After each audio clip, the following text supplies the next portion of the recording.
Sa number 9, masobra sa 8,000 ka mga local job vacancies ang available para sa mga job seekers sa 2023 Kalayaan Job Fair sa Lunes nga adlaw.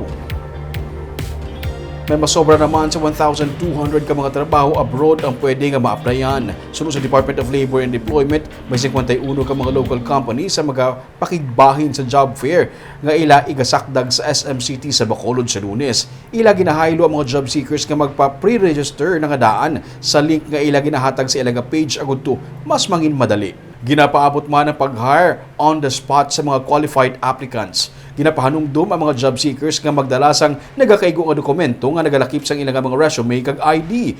Wala labot sa job fair, may pilaman ka mga national agencies nga yara maghahatag man sang serbisyo kasubong sang NBI, SSS, pag-ibig kag iban pa. Magatanyag ang NBI sang libre nga service sa mga first-time job seeker. Magadala lang sang certification gikan sa barangay.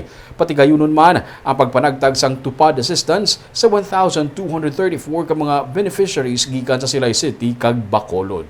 At least 51 companies declared their intention to participate during that day, and consisting of several industries like construction, BPOs, transportation services, wholesale and retail services, and other companies.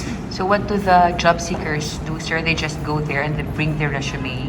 Yes, they will just bring their personal data, their requirements, and the employers will be there, invited employers will be there to entertain them. We encourage the applicants to pre-register using the QR code para mas madali. So no need to pila-pila?